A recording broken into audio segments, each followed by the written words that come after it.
Hello friends, good to be back with you all again. I was just into the market. I found one ingredient that I really love and is absolutely prevalent, it's absolutely a loved ingredient as far as Punjab is concerned.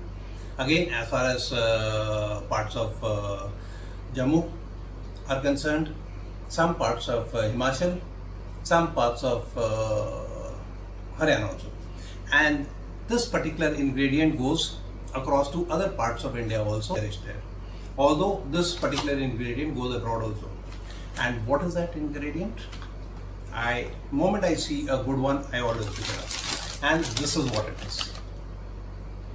Yes, friends. Guess what it is? No, it's Amritsari Wali. Let me show it to you. This is basically for people who love spicy. So this is basically what it is. This is Amritsari Wadi. It is made of dal and peppers. And generally when you come to Amritsari Wadi, are either aloo vadiyan ki sabji, aloo vadiyon ki curry, one which is eaten with rice, preferred to be eaten with rice, although it can be had with roti, naan, parantha also. And the second thing that is preferred is pulao made with vadi, because it is going to be spicy.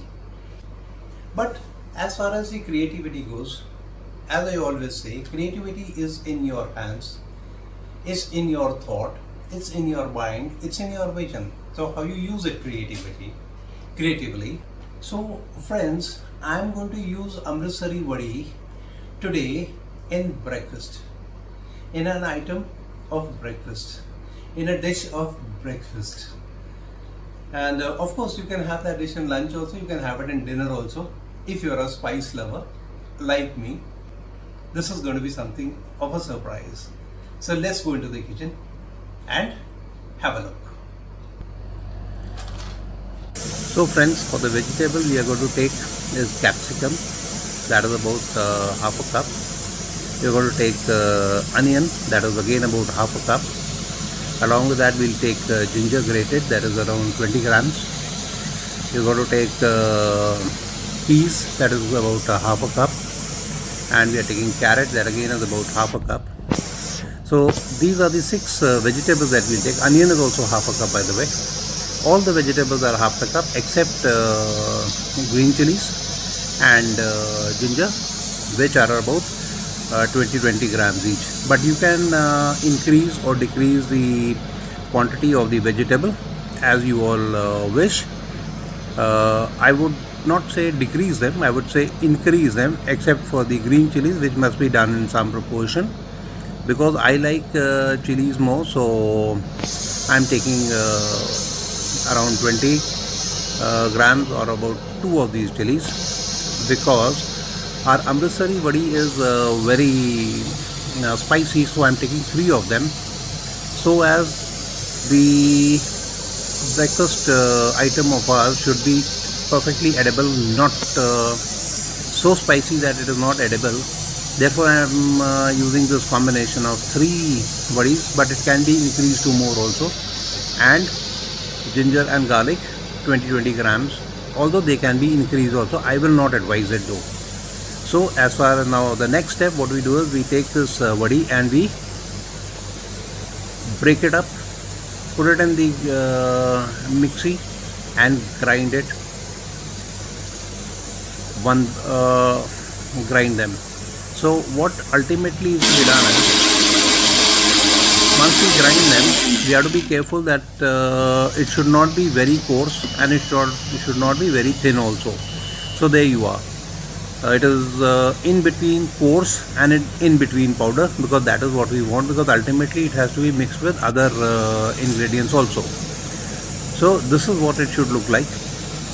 And along with that, now we are going to take these spices, which are pink salt, that is 1 tablespoon, mango powder, which is 1 tablespoon, coriander powder, which is half tablespoon, cumin, which is half tablespoon, and red chili or paprika, again half tablespoon.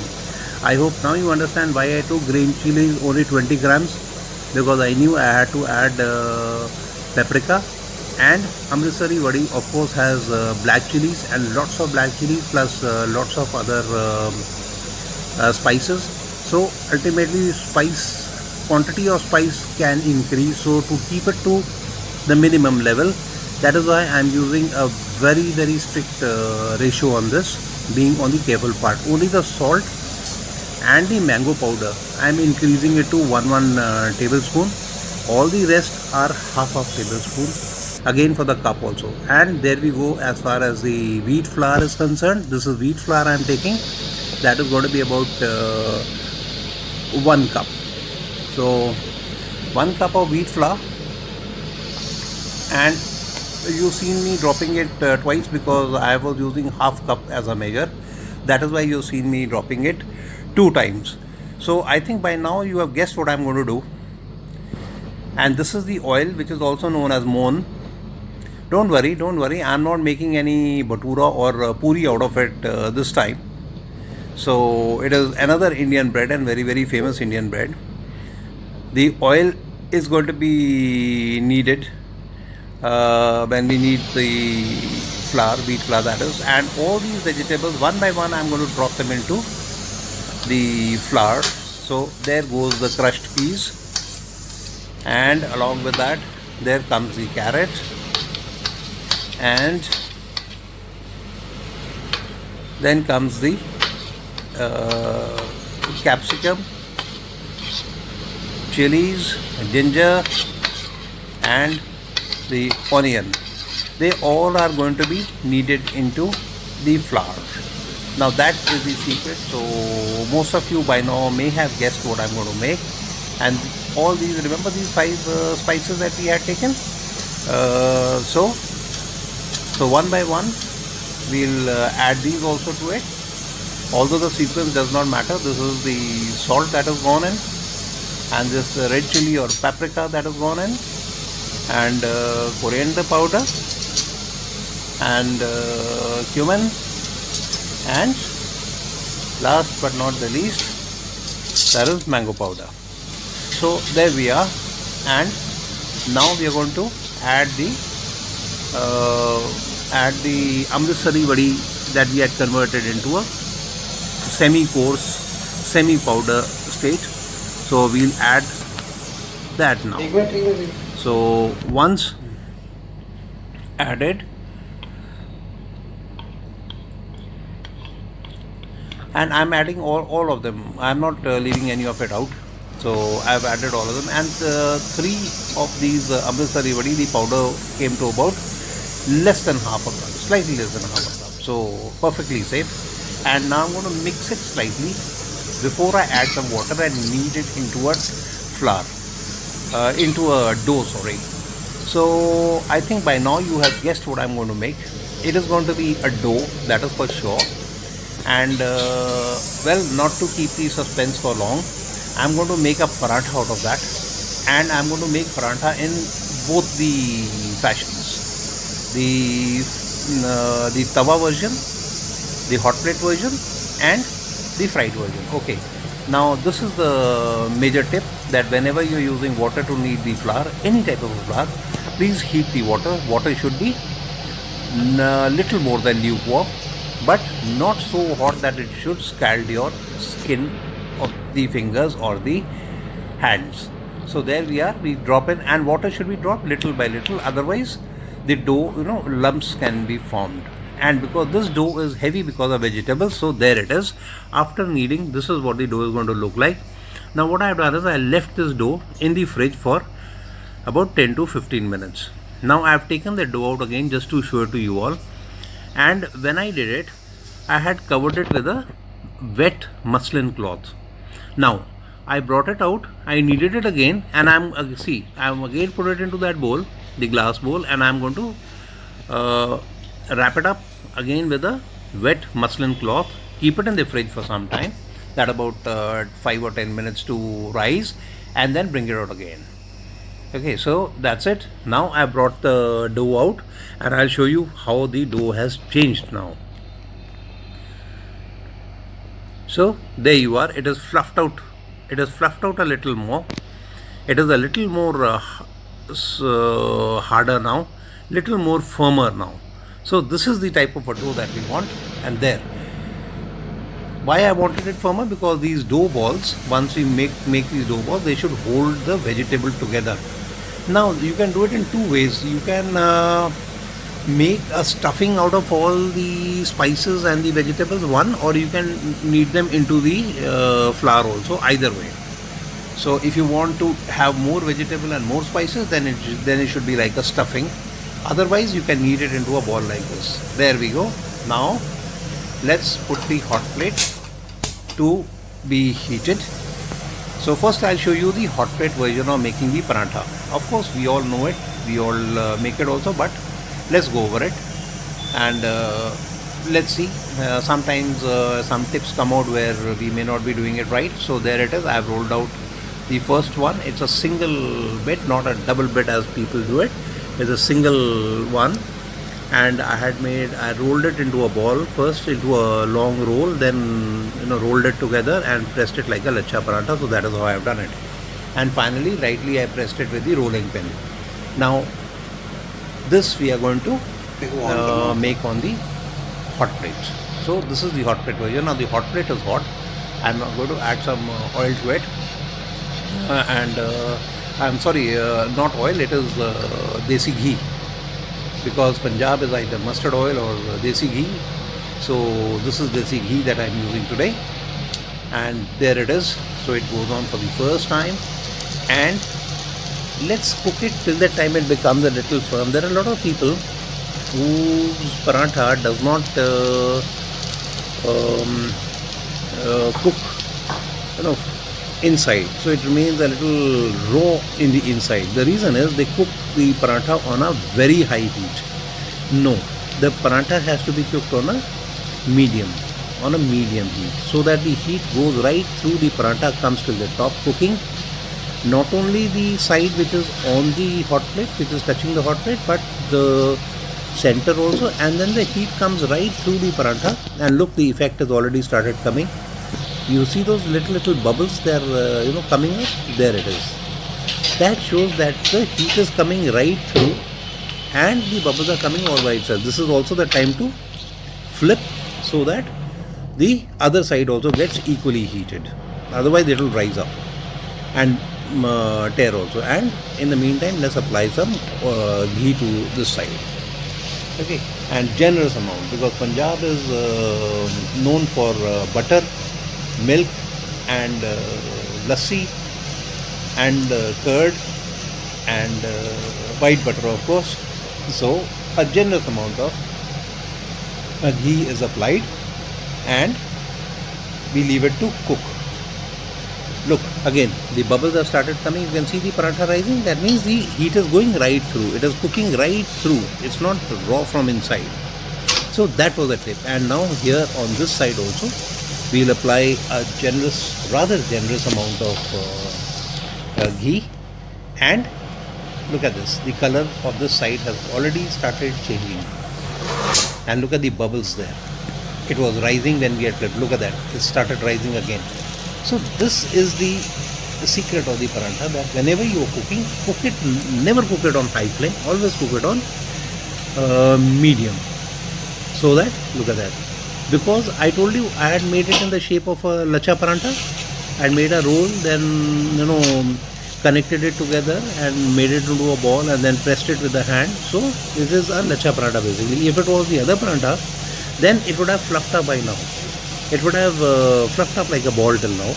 That is the difference I wanted to show you. Lachha paratha style of a paratha is not going to fluff.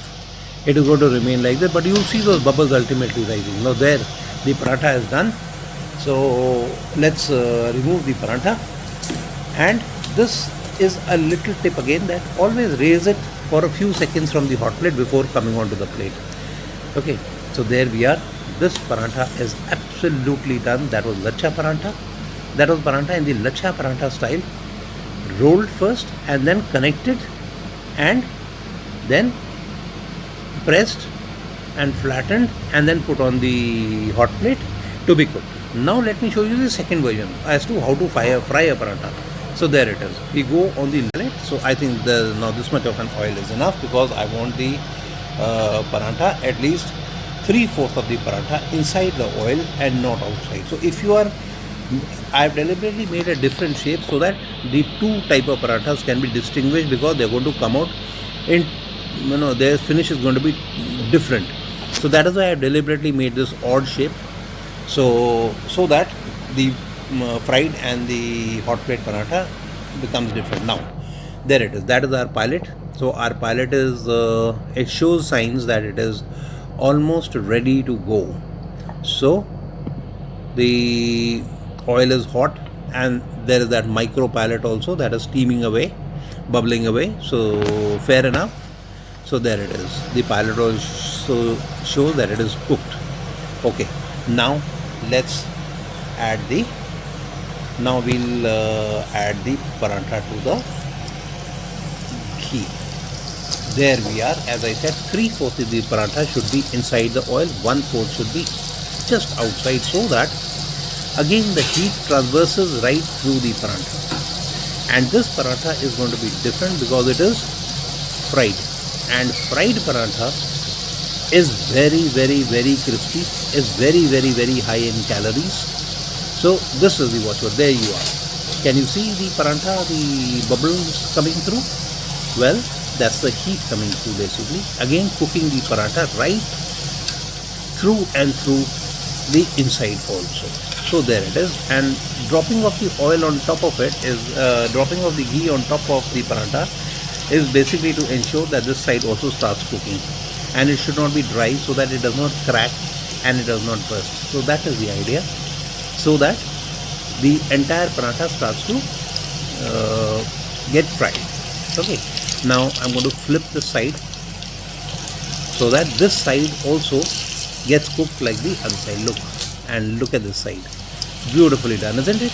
Crisp enough. You can see how crispy it is. But wait. It's not yet fully done, because it has to be cooked for a little more time. And you see how it is done. Now this fried paratha is basically, parathas are basically fried in Bengal. And their version comes from not only in Bengal, but it comes in the Mughlai paratha also, where parathas were always fried. They were never made on hot plates. And the second version, of course, the third version, and of course, was in the tandoor. So that was the third version of the paratha. So you have three versions, and there is a fourth version also. But that, of course, now nobody practices that. That is on top of a stone. The other method, another version of that making a paratha or roti or naan on a stone is ulte tawe ka paratha. So that is how that comes into being. So there you are. The paratha is ready, crisp, as you saw, absolutely crisp. So ready to be plated. Look at that. Every bit, every side of the paratha is going to show. There it is. Beautiful and crisp, isn't it? So that's it, friends. So we made this paratha. This one, as you see, is the one that is fried. See the difference between the two, and this is the one that we had made on the hot plate. Now both are different as far as calories are concerned. This paratha is a shade lighter. This paratha is very heavy. So if you wish to have brunch, I will always advise that you go for the fried version. You can have 1 or 2 or 3, and that should be more than enough for your brunch.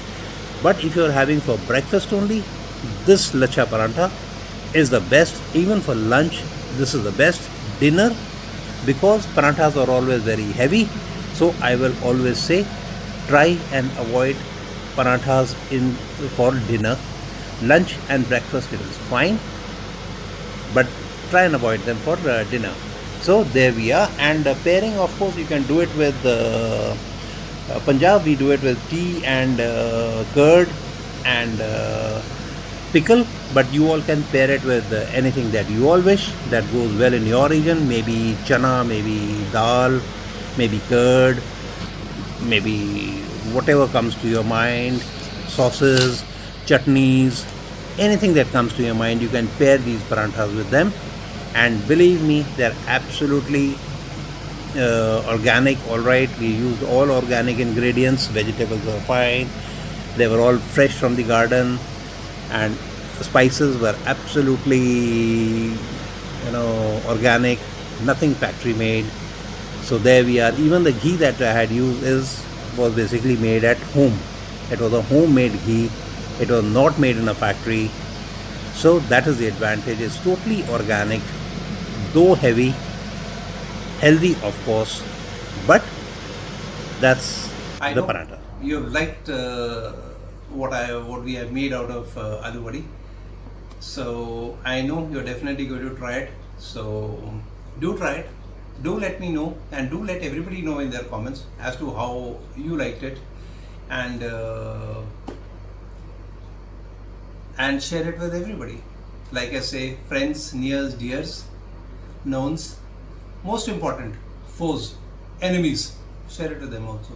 Okay, let them know that you wish well of them.